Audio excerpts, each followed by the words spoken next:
देखिए जी, ये 3-4 दिन से ये बीजेपी वाले बुखलाए हुए हैं। 3-4 दिन से मैं देख रहा हूँ। कल हमारे बीजेपी के लीडर हमारे गांव के अंदर आए, सोनी के अंदर, और सोनी के अंदर इन्होंने हलचल मचा दी। उनको पता चल गया कि सोनी काम हो रहे हैं। तो आपने 4 साल जो काम किए उनकी लिस्ट बताओ। हमारे एमएलए साहब को बदनाम कर रहे हो आप।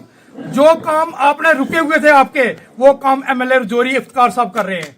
और मैं ये कहता हूं कि जो काम आपने 4 साल नहीं किए, सोनी को गुमराह किया हुआ था, वो काम स्टार्ट किए।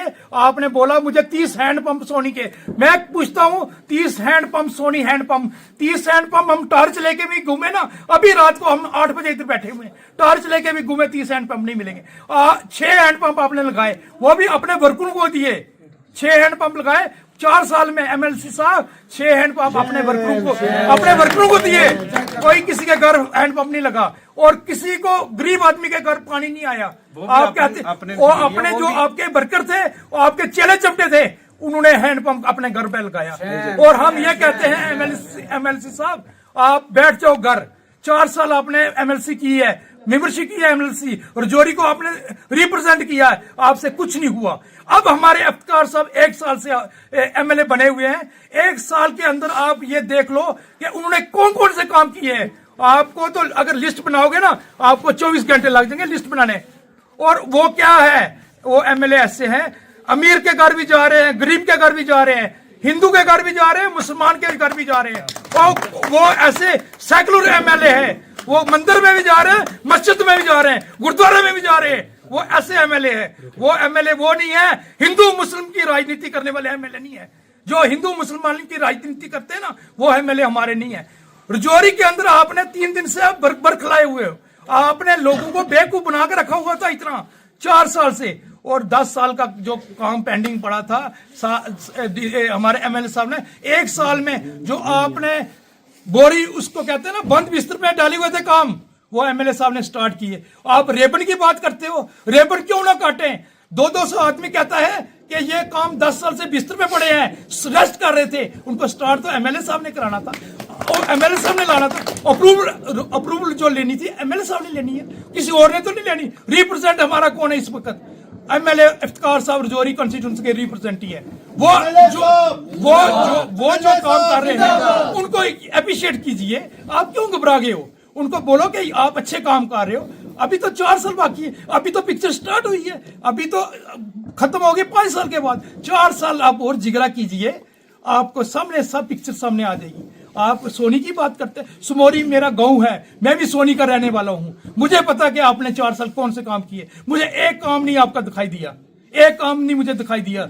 और मुझे पता है कि एमएलए साहब ने कौन सी रोडें रखी हैं। 1.5 करोड़ की रोड, जो इधर से सोनी हाई सेकेंडरी स्कूल से लेके ऊपर पाथ तक, म्याड़ी से लेके पाथ तक ऊपर 1.5 करोड़ की रोड रखी। 6 रोडें उन्होंने रखी हैं। और हमारी जो कलर से सोनी की रोड है, 50 लाख रुपया उन्होंने रखा है ब्लैक टॉपिंग के लिए। वो हमारा काम स्टार्ट हो जाएगा। और 4 हैंडपंप हमें दिए। हमें गुरुद्वारे साहब का हैंडपंप एमएलए साहब ने दिया। आप कहते हो गुरुद्वारे साहब का पैसा दिया, बताओ मुझे कौन सा 3 लाख या 4 लाख रुपया दिया? मैं भी गुरुद्वारे का प्रेसिडेंट हूं, मैं गुरुद्वारा का वाइस प्रेसिडेंट हूं पूरे डिस्ट्रिक्ट का। मुझे आप बताओ कि आपने कौन सा 3-4 लाख रुपया दिया? मुझे शर्म आती है ये बोलने। मगर मैं कहता हूं झूठी राजनीति खत्म करो, झूठी राजनीति खत्म करो। मैं कहता हूं मुझे दुख आ रहा आज, आप सोनी कल गए।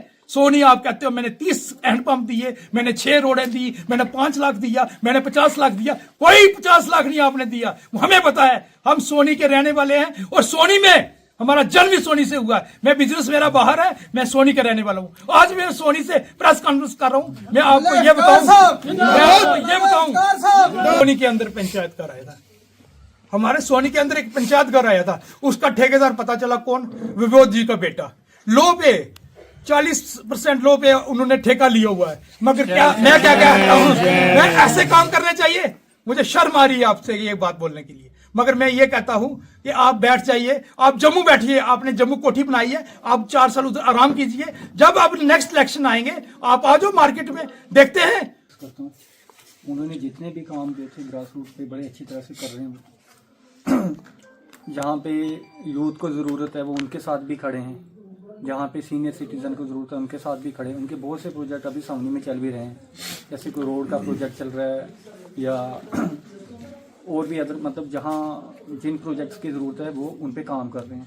सबसे बड़ी बात है कि एमएलए साहब के पास आज तक जो भी आदमी गया कभी खाली नहीं आया। जो भी डिमांड उन्होंने रखी है अगर उनको लगी है वो जेन्युइन है तो उस पर काम किया है। तो अभी कुछ लोगों को ये तकलीफ़ हो रही है कि एमएलए साहब ने हमारा ये नहीं किया। वो पर्सनली उनको मैसेज करके बोलते हैं कि हमारा ये काम होना चाहिए या हमारा ये काम आगे रखना है आपने, ठीक है। लेकिन अभी जैसे पिछले दिनों में यहाँ पे जो सिचुएशन बॉर्डर पे ख़राब हो गई थी, उसके बाद कुछ बंकर भी दिया गया। सावनी में कोई एक बंकर दिया गया, तो वो पर्सनली अपने वर्करों के घर में ही लग रहे हैं उनके, जो बीजेपी के लोग थे। तो आम जो सिटीज़न है उसका कोई फ़ायदा नहीं मिला।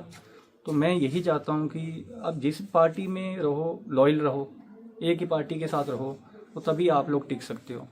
ये एक जगह से छलांग लगा के दूसरे दिन दूसरे के साथ जाना या दूसरे दिन तीसरे के साथ जाना, वो पार्टी के लिए भी हानिकारक होता है, तो अपने लिए भी हानिकारक होता है। बाकी एमएलए साहब कोई कौन कसर काम में छोड़ नहीं रहे।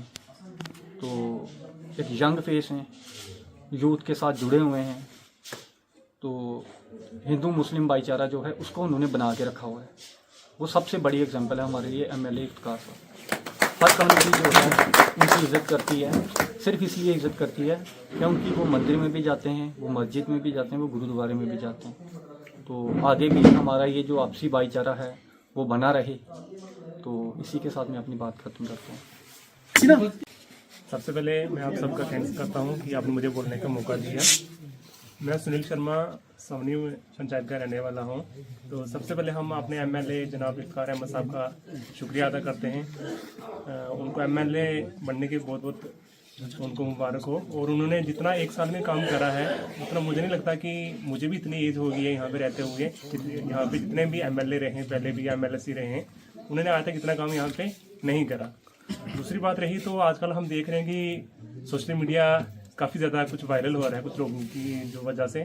तो मेरा तो एक ही कहना है कि इंसान होता है ना जो, अगर आप किसी एक बंदे के साथ लॉयल हो ना, तो वो ना आपके लिए हमेशा आपके साथ खड़ा रहेगा।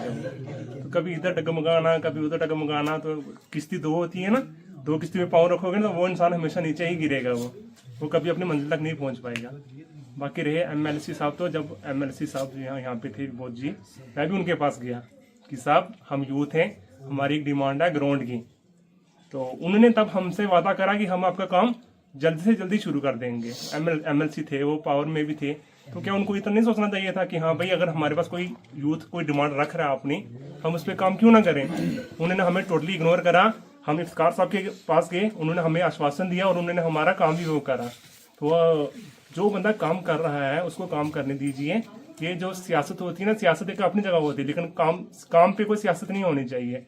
अगर किसी काम से अगर किसी की डेवलपमेंट हो रही है तो उसको उनको भी अप्रिशिएट करना चाहिए। ऐसा तो कोई है नहीं है कि हाँ भाई वो अपना क्रेडिट ले रहे हैं, रिबन काट रहे हैं, कुछ भी है। अगर काम रुका हुआ है तो काम शुरू किसने करा? अगर उन्होंने काम शुरू करा तो आपको अप्रिशिएट करना चाहिए। आपके टाइम पे वो काम क्यों नहीं हुआ? अगर आपने इनिशिएटिव लिया था, उस काम को शुरू किया था, तो उस काम को आपने खत्म क्यों नहीं करा? फिर अगर आपको लग रहा है कि यहाँ पे आर्मी का कुछ था, इशू था, तो जब आपका डीपीआर बन रहा था तब आप क्या कर रहे थे वहाँ पे? आपको तब उसको करना चाहिए था ना, वहाँ पे इशूज का रेज करना चाहिए था या कुछ करना